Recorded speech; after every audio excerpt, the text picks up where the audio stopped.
আল্লাহর নামে শুরু করলাম। আউযু বিল্লাহি মিনাশ শাইতানির রাজিম, এটা শুধু কোরআন তেলাওয়াতের সময় পড়ার জন্য নয়, শিক্ষা দেন আল্লাহ পাক।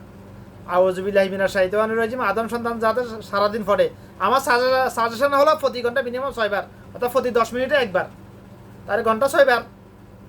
কোনো আদম সন্তান যদি প্রতি 10 মিনিট ঘন্টা মিনিমাম 6 বার আউযু বিল্লাহি মিনাশ শাইতানির রাজিম পড়তে পারে, এই আমলটা করতে পারে, এই অস্ত্র ব্যবহার করতে পারে, আল্লাহর কসম করে বলতেছি, ওই আদম সন্তানকে দিয়ে শয়তানের পক্ষে সম্ভব না, শয়তানের 14 গোষ্ঠীর সম্ভব না ওই আদম সন্তানকে দিয়ে কোনো ফাঁকের ফাঁস করানোর।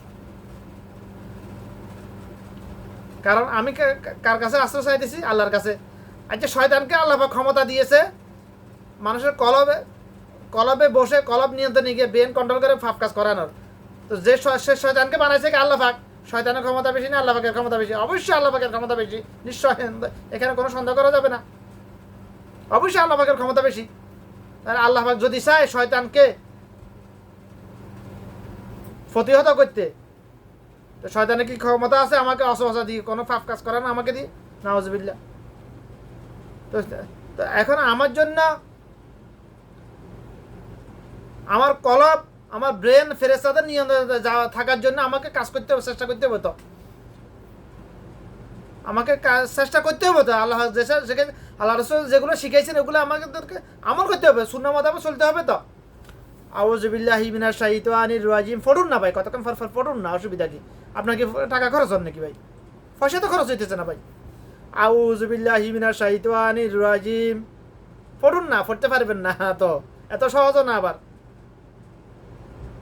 এত সহজ না। যদি আল্লাহ তৌফিক না তো পড়তে পারবেন না। তো আপনি যাতে এটা পড়তে না পারেন তার জন্য শয়তান আগে ভাগে এত প্রস্তুতি নিয়ে রেখেছে আপনাকে কিভাবে ভুলিয়ে রাখবে, প্রস্তুতি এত নেওয়া আছে, এটা এত ওই ক্ষমতা দিয়ে দিছে তো ভাই, আপনি যাতে অস্ত্রটা ব্যবহার না করতে। কারণ একবার যদি কোনো আদম সন্তান যদি একবার আউযু বিল্লাহি মিনাশ শাইতানির রাজিম পড়ে, কত সময় আমি জানি না, তবে একটা নির্দিষ্ট সময় পর্যন্ত আল্লাহ পাক ওই আদম সন্তানকে 6টার দিক থেকে তার অদৃশ্যমান নূরের পর্দা দিয়ে ঘেরা করে রাখে, শয়তান তাকে আর দেখতে পায় না।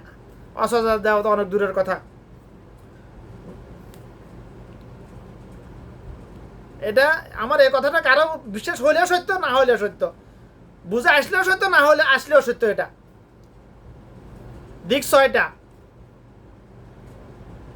Left, right, front, behind, up, down, 6টা দিক।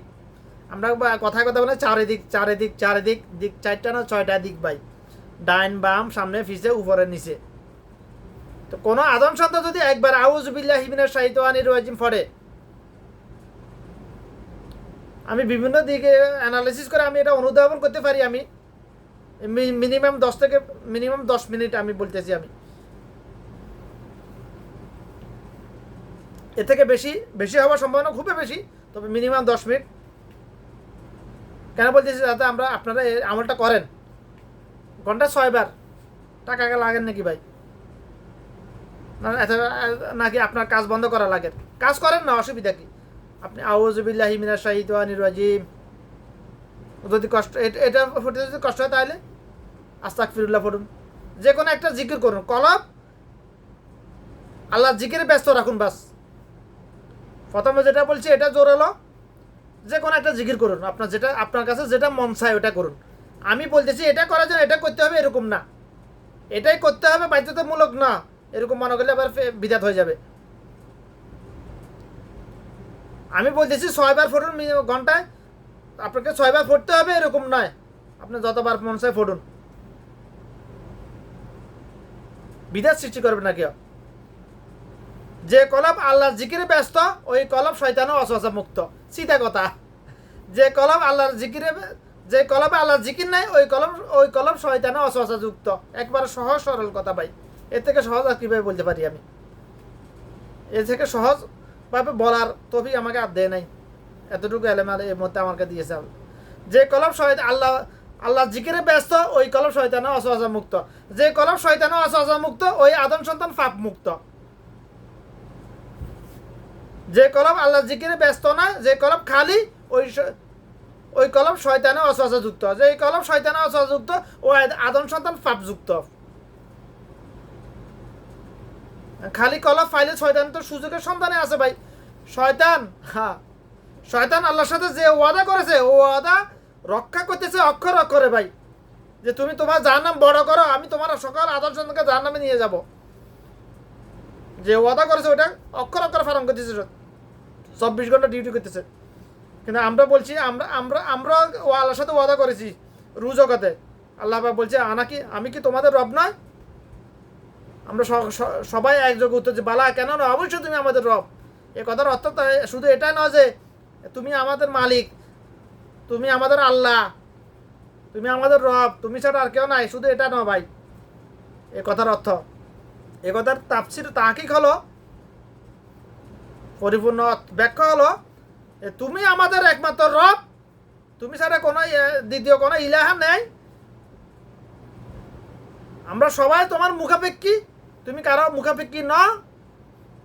আমরা জীবনে যা কিছু করব তোমার আদেশ নিয়ে মেনে চলবো, তোমার সকল আদেশ নিয়ে আমরা মেনে চলবো, এ কথা স্বীকৃতি দিয়েছি আমরা ওইখানে। আমরা জীবনে যা কিছু করব তোমার হাবিবে তোমার রাসূলের প্রদর্শিত নিয়ম অনুযায়ী করবো, এ কথা স্বীকৃতি দিয়েছি আমরা ওইখানে ওই কথার দ্বারা।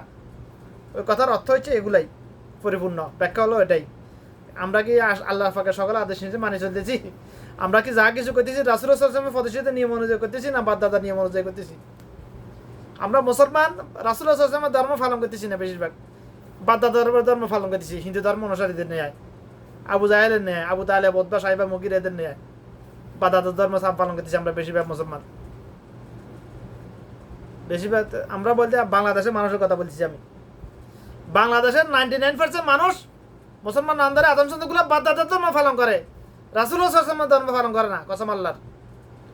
তাদের কথাবার্তা, লেনদেন, কাজ কারবার, রীতি রেওয়াজ, নামাজ, রোজা, হজ, জাকাত, এগুলোর উপরে অ্যানালাইসিস করে কথা বলতেছি আমি, যেটা বাস্তবে প্র্যাকটিক্যালি দেখতেছি, প্রকাশ্যে দেখতেছি, এটা ওগুলো নিয়ে কথা ওগুলোর আলোকে কথাটা আমি বলতেছি।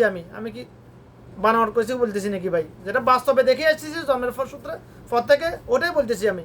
বাংলাদেশের বেশিরভাগ 99% মানুষ রাসূলুল্লাহ সাল্লাল্লাহু আলাইহি ওয়াসাল্লামের ধর্ম পালন করতেছে না, বাপ-দাদার ধর্ম পালন করতেছে। এই জন্য মানে আমার বাপও মুসলমান, দাদা মুসলমান, আমিও মুসলমান, বাপ দাদার জন্য করছে, আমিও করতেছি, বাস এতটুকুই বাংলাদেশের মানুষ।